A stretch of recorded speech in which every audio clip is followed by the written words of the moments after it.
The massive Kraxthor battlecruiser emerged from hyperspace at the edge of Earth's solar system, its sleek obsidian hull gleaming in the faint starlight. On the bridge, Admiral Zixara, her forearms crossed over her iridescent exoskeleton, gazed at the blue-green planet displayed on the main view screen. "Report," she commanded, her multifaceted eyes narrowing. "Scans indicate a pre-FTL civilization, Admiral," replied Science Officer Nexlov, his tentacles dancing over the holographic interface. "Primitive satellite network, fossil fuel-based energy systems, and rudimentary space stations in low orbit." Zixara chittered softly, a sound that might have been mistaken for amusement by those unfamiliar with Kraxthor physiology. "How quaint," she mused. "Another world ripe for integration into the Galactic Concordat. Prepare a first contact protocol." As the Kraxthor ship began its approach to Earth, alarms blared deep within a hidden facility beneath the Rocky Mountains. General Marcus Blackwood strode into the command center, his weathered face set in grim determination. "Status report," he barked. Dr. Ilara Vance, head of Earth's Clandestine Extraterrestrial Defense Initiative, EDI, looked up from her holographic display. "Sir, long-range sensors have detected a massive alien vessel entering the system. Energy readings are off the charts, nothing like we've ever seen before." Blackwood nodded, his mind racing through the countless scenarios they had wargamed over the years. Initiate Operation Mirage. Let's show our visitors exactly what they expect to see. Across the globe, hidden EDI facilities sprang into action. Advanced cloaking fields shimmered into existence, concealing humanity's true technological marvels. Quantum computers worked tirelessly to project false data, creating the illusion of a planet still struggling with 21st-century technology. As the Kraxthor ship entered Earth's orbit, they were greeted by what appeared to be a hastily assembled delegation of world leaders, broadcasting a message of peace and welcome. Admiral Zixara watched with a mixture of amusement and condescension as the humans fumbled with their primitive communication devices. "Greetings, people of Earth," Zixara's translated voice boomed across every television and radio frequency. "We come in peace, offering you the chance to join the Grand Galactic Concordat. Your world will benefit from our advanced technology and protection." In the EDI Command Center, General Blackwood and Dr. Vance exchanged knowing glances. The dissection was working perfectly. The Kraxthor, like the handful of alien species that had visited Earth over the past few decades, saw exactly what humanity wanted them to see: a young, naive civilization ripe for manipulation. "Keep them talking," Blackwood muttered. "The longer they think we're harmless, the more time we have to prepare." For the next week, Earth played host to the Kraxthor delegation. The aliens marveled at skyscrapers and jet planes, technologies they considered quaintly obsolete. They offered miraculous medical treatments that EDI scientists had surpassed years ago and promised to elevate humanity to the stars. All the while, beneath the surface and in hidden lunar bases, humanity's true might stirred. Antimatter reactors powered city-sized fabrication plants. Graviton drives were fitted to sleek warships that would make the Kraxthor vessel look like a child's toy. And deep within heavily shielded bunkers, the crown jewels of human ingenuity waited: 200 supercarriers, each capable of laying waste to an entire star system. As the Kraxthor prepared to leave, satisfied that Earth would soon be another easily controlled protectorate, Admiral Zixara made her final address to the United Nations. "We look forward to welcoming you into the Concordat," she declared magnanimously. "Prepare your world for our return. The gift of true civilization awaits you." The moment the alien ship vanished into hyperspace, alarms once again blared in the EDI facility. This time, however, there was an air of excitement rather than tension. "They bought it," Dr. Vance announced, a fierce grin spreading across her face. Hook, line, and sinker. General Blackwood allowed himself a small smile. "Then it's time. Send the signal. Operation Thunderbolt is a go." Across the solar system, humanity's hidden strength awakened. The greatest revelation in galactic history was about to unfold, and the Kraxthal would never know what hit them. 6 months after the Kraxthal's departure, Earth's solar system buzzed with activity. Hidden shipyards on Mars and the moons of Jupiter worked at full capacity, putting the finishing touches on humanity's grand reveal. In high orbit above Earth, holographic projectors flickered off, unveiling massive space stations that had been invisible to alien eyes. Admiral Zixara's flagship dropped out of hyperspace at the edge of the system, leading a fleet of 1,000 Kraxthal warships. Her mandibles clicked in anticipation as she prepared to claim this primitive world for the Concordat. "Admiral," her sensor officer called out, confusion evident in his multi-tone voice. "Something's wrong. I'm detecting thousands of artificial structures throughout the system that weren't here before." Zixara's compound eyes widened as the main view screen filled with impossible images. Where there had been empty space around Earth, a vast armada of sleek, angular ships now hung in perfect formation. Each vessel bristled with weapon systems far beyond Kraxthal understanding. "Impossible," she breathed. "Scan them again. This must be some sort of trick." Before her crew could respond, a transmission cut through their communications array. The face of General Marcus Blackwood appeared on screen, his expression stern, but with a glint of satisfaction in his eyes. "Admiral Zixara," he began, his voice calm and measured. "On behalf of the United Earth Government, I bid you welcome to our home system. I believe we have much to discuss." Zixara's mind reeled as she struggled to comprehend the situation. "What is the meaning of this deception?" she demanded. "You were a pre-FTR species mere months ago." Blackwood's lip curled in a small smile. "I'm afraid you've been operating under a misapprehension, Admiral. Earth has been spacefaring for over a century. We simply chose to keep that fact to ourselves until now."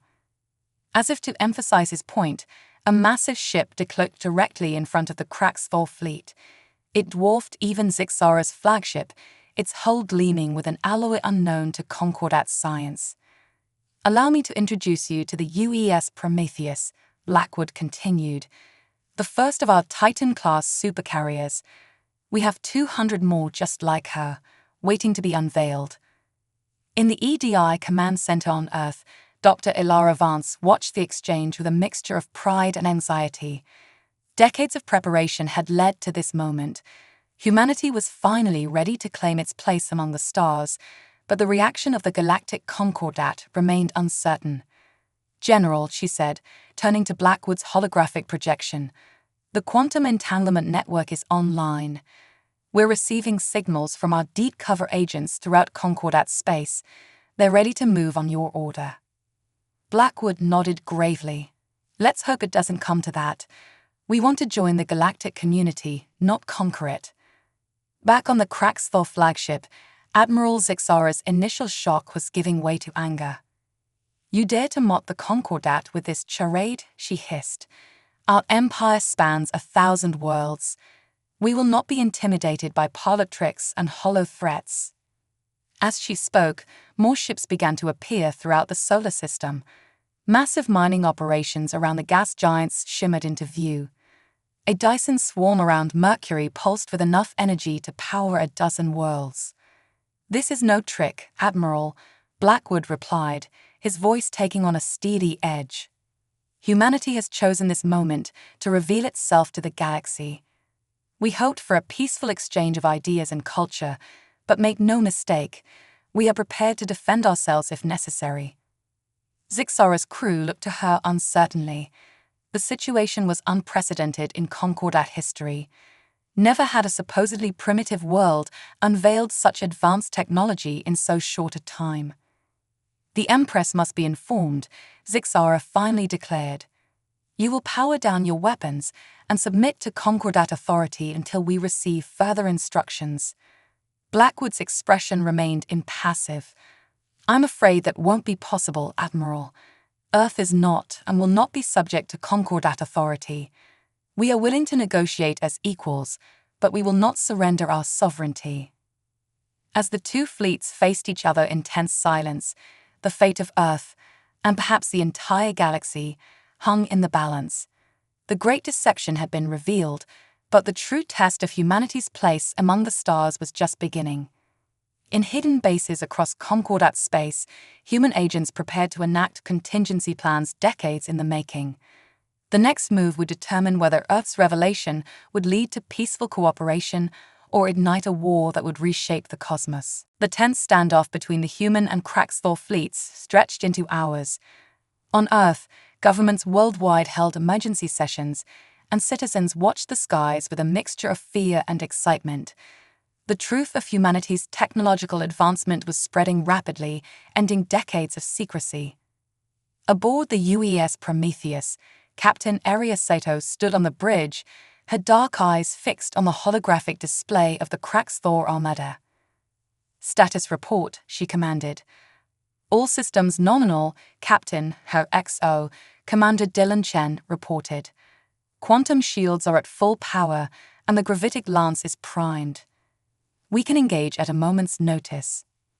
Sato nodded, her expression grim. "Let's hope it doesn't come to that. The general's still trying to negotiate a peaceful resolution."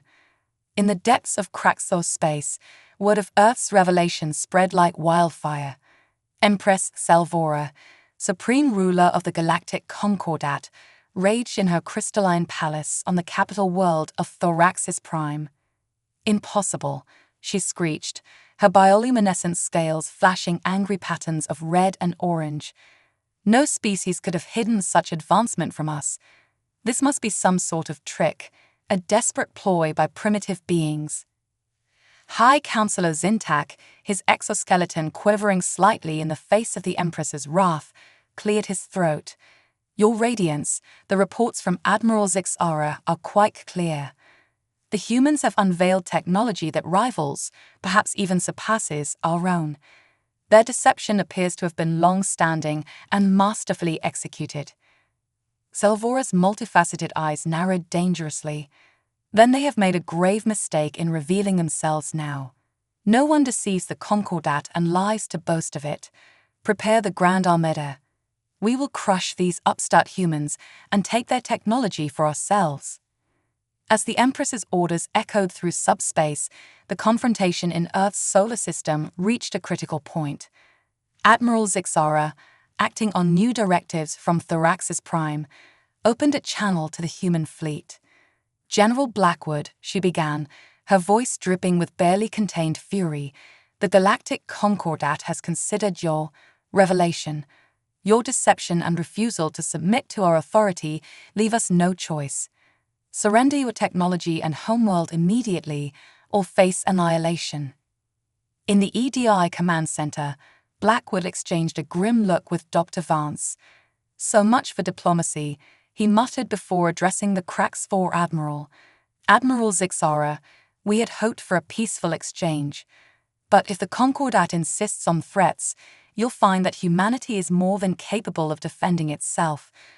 We've prepared for this moment for generations. I urge you to reconsider your actions."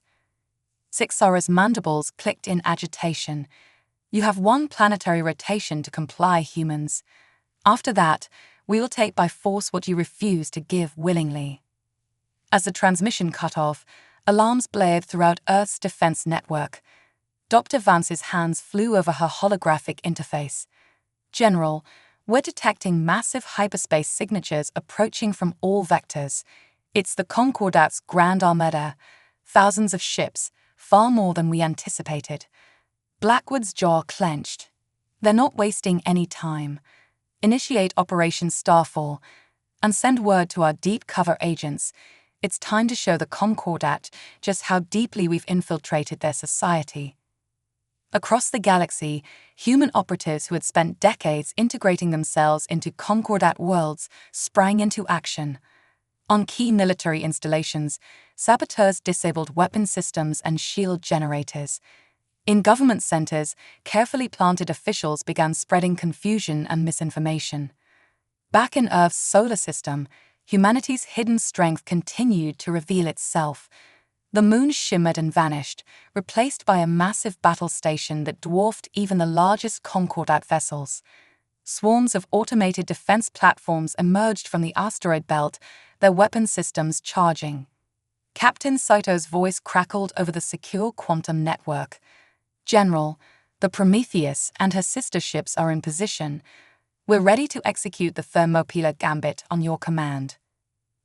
Blackwood took a deep breath, feeling the weight of history on his shoulders. The Concordat leaves us no choice. All ships, prepare to engage. Let's show them what humanity can really do. As the Kraxthor fleet began to move into attack formation, humanity's supercarriers took up defensive positions around Earth. The greatest space battle in galactic history was about to begin, with the fate of not just humanity, but countless other species oppressed by the Concordat hanging in the balance. In the eerie calm before the storm, Dr. Vance turned to General Blackwood, her voice quiet but determined. "All these years of preparation, all the sacrifices we've made to keep our true strength hidden, it all comes down to this moment." Blackwood nodded sullenly. "Indeed it does, Elara. Win or lose, the galaxy will never be the same after today. Let's make sure we give them a fight they'll never forget." As the first shots were fired, lighting up the space around Earth with dazzling displays of advanced weaponry, humanity steeled itself for the battle that would determine its. The void around Earth erupted in a dazzling display of destructive energy as the Kraxthor fleet unleashed its opening salvo. Beams of searing plasma and antimatter torpedoes streaked towards the human defenses, only to be met by an impenetrable wall of shimmering quantum shields. Aboard the UES Prometheus, Captain Ariasato's voice rang out clear and confident. "All ships, execute Thermopylae Gambit. Titans, form up on me. Wolfpack squadrons, initiate harassment protocols." The massive human supercarriers moved with a grace that belied their size, forming a spearhead formation with the Prometheus at its tip. Swarms of smaller, agile craft darted between the behemoths, their advanced ECM suites making them nearly invisible to Kraxthor sensors. Admiral Zixara watched in growing horror as her initial attack dissipated harmlessly against the human defenses. "Impossible," she hissed. "Intensify forward firepower. Bring the World Breaker online." As the massive Kraxthor dreadnought at the center of their fleet began to power up its main weapon, a weapon capable of cracking a planet's crust, humanity unveiled another surprise. The moon-sized battle station that had replaced Earth's natural satellite suddenly pulsed with energy. Dr. Vance's voice crackled over the command network. "Artemis Base is online, General. Gravitic tether is charged and ready." General Blackwood nodded grimly. "Execute." A beam of distorted space lanced out from Artemis Base, enveloping the Kraxthor dreadnought. The massive ship suddenly found itself being pulled inexorably towards the human battle station, its weapons and engines useless against the fundamental manipulation of spacetime itself. Zixara's compound eyes widened in disbelief. Break free, full power to engines, but it was no use. The pride of the Kraxthor fleet was being reeled in like a fish on a line. Meanwhile, Earth's supercarriers engaged the rest of the Concordat armada. The Prometheus led the charge, its gravitic lance tearing through Kraxthor's shields as if they were tissue paper. Whole squadrons of alien ships vanished in blooms of silent fire as human weapons far beyond Concordat understanding unleashed their destructive potential. In the EDI command center, Blackwood and Vance coordinated the complex dance of battle. "Wolfpack 3, you have leakers heading towards the Mars colonies. Intercept and neutralize," Vance ordered, her fingers dancing across holographic interfaces. Blackwood's attention was drawn to an urgent communication from their deep cover agents. "General," the distorted voice reported, "we've successfully sabotaged the Concordat's primary shipyards in the Antares sector. Their reinforcements will be delayed by at least 6 standard cycles." A grim smile touched Blackwood's lips. "Excellent work. Maintain radio silence and stand by for further instructions." As the battle raged on, it became increasingly clear that the Kraxthor, despite their numerical advantage, were hopelessly outmatched. Human ships seemed to predict their every move, countermeasures neutralizing Concordat weapons with ease. Aboard her flagship, now listing and sparking from multiple hull breaches, Admiral Zixara faced a terrible realization. "We've underestimated them," she muttered, more to herself than her terrified bridge crew. "All ships, prepare tow." Her words were cut off as a human wolfpack squadron decloaked within knife-fighting range of her vessel. Pinpoint attacks from their exotic weaponry disabled the Kraxthor flagship's engines and weapons in a matter of seconds. Captain Sato's voice echoed through the crippled ship's communications system. "Admiral Zixara, your fleet is in ruins, and your world-breaker has been neutralized. Surrender now, and we will guarantee the safety of you and your crew."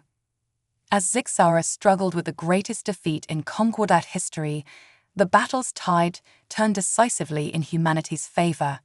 The Kraxthor Grand Armada, once the terror of 1,000 star systems, was being systematically dismantled by forces they had dismissed as primitive mere hours ago. In the EDI command center, a cheer went up as the Quantum Entanglement Network brought news from across Concordat space. Human agents had successfully neutralized key military installations, and worlds long oppressed by Kraxthor rule were rising up in rebellion. Dr. Vance turned to General Blackwood, her eyes shining with a mixture of relief and lingering tension. "We did it, Marcus. We actually did it." Blackwood nodded sullenly, the weight of command still heavy on his shoulders. "The battle's won, Elara, but the war's far from over. We've revealed ourselves to the galaxy now. There's no going back." As the last pockets of Kraxthor resistance were mopped up, and the Artemis base began processing thousands of alien prisoners, humanity stood on the precipice of a new era. They had defeated one of the galaxy's greatest powers and shattered the illusion of Concordat invincibility. But as the adrenaline of victory began to fade, new questions loomed. How would the rest of the galaxy react to this upstart species that had hidden in plain sight for so long? And what would humanity do with its newfound position of strength? The battle was over, but the true challenge of shaping humanity's place in the cosmic order was just beginning. In the days following humanity's decisive victory over the Kraxthor Armada, Earth buzzed with a mixture of elation and apprehension. The veil of secrecy that had shrouded the planet's true technological prowess for decades had been lifted, and the consequences were reverberating across the galaxy. At the United Nations headquarters in New York, now dwarfed by gleaming towers of advanced alloys and quantum blasts, representatives from every nation gathered for an emergency session. General Blackwood stood at the podium, his weathered face displayed on screens worldwide and transmitted to human colonies throughout the solar system. "People of Earth," he began, his voice sullen yet tinged with pride. "For generations we worked in secret, preparing for the day when we would take our place among the stars. That day has come, perhaps sooner and more dramatically than any of us anticipated." As Blackwood spoke, holographic displays above the assembly showed scenes from across the solar system. The terraforming of Mars was proceeding at an astonishing pace, great domes already covering vast swaths of the red planet. The moons of Jupiter bustled with activity, shipyards and research stations expanding rapidly. "Our victory of the Kraxthor Empire," Blackwood continued, "was not just a triumph of technology, but a vindication of the human spirit. Our capacity for innovation, our adaptability, and our unwavering determination in the face of overwhelming odds. These are the qualities that will define us as we step onto the galactic stage." In orbit above Earth, the UES Prometheus hung in formation with its sister ships, a silent guardian of humanity's homeworld. On the bridge, Captain Aria Sato stood before her crew, many still bearing the scrapes and bruises of their recent battle. "I couldn't be prouder of every one of you," she said, her dark eyes shining with emotion. "You've proven that humanity is ready to face whatever challenges the universe might throw at us. But remember, with great power comes great responsibility. How we conduct ourselves in the coming years will determine not just our fate, but potentially the fate of countless other species." As humanity celebrated its emergence onto the galactic political scene, in distant corners of the cosmos, other forces were stirring. On the Kraxthor homeworld of Thoraxis Prime, Empress Exalvora faced the greatest crisis of her reign. Her opulent throne room, once a symbol of Concordat supremacy, now felt claustrophobic as reports of uprising and rebellion flooded in from across her crumbling empire. "How could this happen?" she screeched, her bioluminescent scales flashing angry patterns of red and orange. How could one insignificant world bring the mighty Concordat to its knees? High Counselor Zintak, his exoskeleton quivering slightly, stepped forward. "Your Radiance, perhaps we should consider opening diplomatic channels with the humans. Their technology clearly surpasses our own, and with the outer worlds in rebellion." Silence. Salvor hissed, her multifaceted eyes narrowing dangerously. "We will crush these upstart humans and any who dare side with them. Prepare what remains of our fleet. I will lead the attack myself if I must."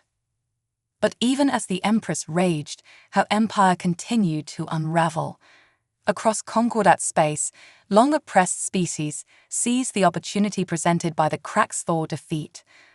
Worlds that had chafed under alien rule for generations now raised the banner of independence, many reaching out to Earth for support and protection. In the EDI Command Center, Dr. Ilara Vance coordinated the complex task of managing Earth's sudden diplomatic avalanche.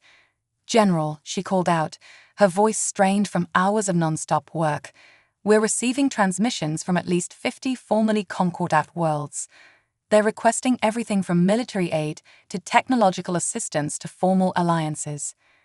Blackwood rubbed his temples, feeling the weight of humanity's new role settling heavily on his shoulders. "Work with the UN diplomatic corps to prioritize our responses. Focus on strategic locations and species with compatible ethical frameworks to our own." As Earth grappled with its newfound position of strength, the captured Admiral Zixara was brought before a joint human-alien tribunal. The once proud Kraxthor, her iridescent exoskeleton dulled by defeat, faced her accusers with a mixture of defiance and growing understanding. "You've shattered the balance of power in this sector of the galaxy," she said, her multi-toned voice resonating through the chamber.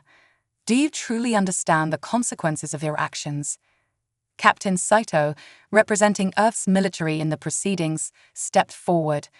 "We understand that the Concordat's rule was built on oppression and fear, Admiral. Humanity may be new to the galactic stage, but we have our own long and painful history of overcoming such tyranny. We aim to forge a new path, one of cooperation and mutual respect among all sentient species." As the tribunal continued, debates raged across Earth and its colonies.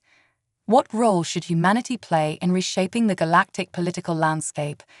How could they use their technological advantage responsibly without falling into the same traps of hubris and oppression that had doomed the Concordat? In secret facilities across the solar system, scientists and engineers worked tirelessly to unlock the secrets of the captured Kraxthor technology, integrating it with humanity's own innovations to push the boundaries of the possible even further. The battle was over, but the true challenge of forging humanity's destiny among the stars was just beginning. The decisions made in the coming months and years would determine whether Earth's revelation would usher in a new era of peace and cooperation, or plunge the galaxy into an even greater conflict. As the sun set on this momentous day, General Blackwood stood at the window of his office, gazing up at the stars. They seemed somehow brighter now, full of promise and potential. "Well," he murmured to himself, "for better or worse, the universe now knows we're here. Let's hope we're ready for what comes next." 1 year after humanity's dramatic revelation to the galaxy, Earth had become the center of a rapidly evolving interstellar community.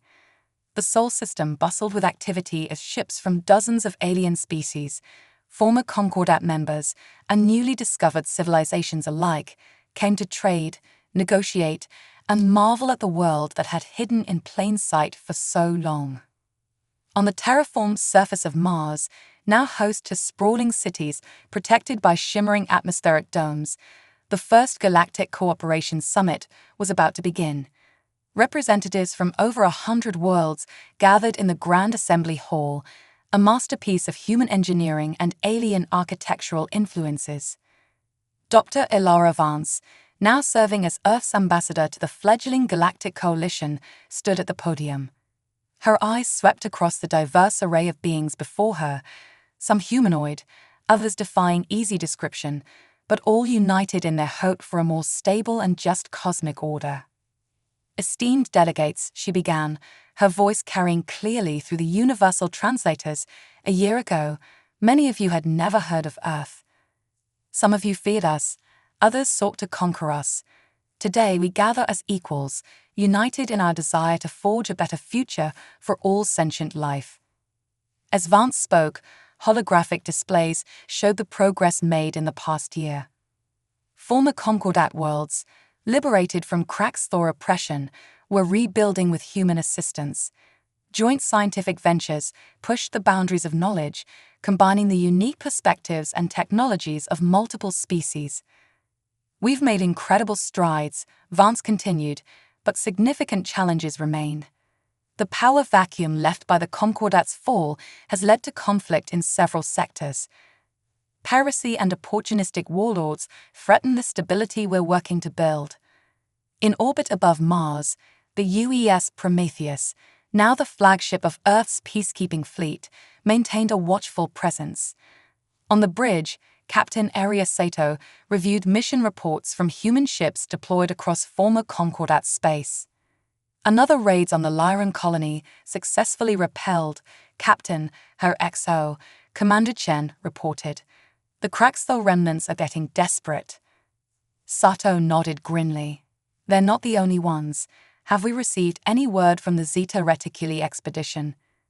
Chen's expression tightened. Nothing yet. They're overdue for their check-in by 3 standard days. Sato fought down a surge of worry. The mission to Zeta Reticuli, led by the brilliant but sometimes reckless Dr. Isaac Ramirez, had been humanity's most ambitious exploration effort yet. They were investigating strange energy readings that defied known physics, possibly the work of an ancient, long-vanished civilization. Back in the Grand Assembly Hall, the summit was reaching a critical juncture. Ambassador Vance introduced a holographic display of a massive space station, a ring-shaped construct large enough to house millions. Project Concordia, she announced, a neutral ground where all species can meet, trade, and work together. It will serve as the headquarters for our new Galactic Coalition, a symbol of our shared future among the stars. The announcement was met with a mixture of excitement and trepidation. Nixara, the Andromedan representative, their crystalline form shimmering with barely contained energy, spoke up. An ambitious project, Ambassador. But who will control this station? We've seen how concentration of power can lead to tyranny. Vance nodded, acknowledging the concern. Concordia will be governed by a rotating council, with representatives from all member worlds. Humanity will provide the initial technology and resources, but we have no desire to dominate. Our goal is cooperation, not conquest. As the debate continued, an urgent message reached General Blackwood, who was observing the proceedings from Earth. His face paled as he read the report, quickly patching through a secure line to Captain Sato. Aria, he said, his voice tense, we've got a situation. The Zeta Reticuli expedition just made contact. Whatever they found out there, it's not dormant, and it's heading our way. Sato's blood ran cold. How long do we have? Weeks, maybe months, Blackwood replied. Ramirez's message was garbled, but he mentioned something about planet-sized constructs and intelligence beyond our comprehension. We need to prepare. As Sato began issuing orders to recall scattered fleet elements on Mars, the summit was reaching its conclusion. Unaware of the looming threat, the delegates were signing the charter for the new Galactic Coalition. Ambassador Vance's words echoed through the chamber, filled with hope for the future. Today, we take our first steps towards a united galaxy. There will be challenges ahead, conflicts to resolve, and mysteries to unravel.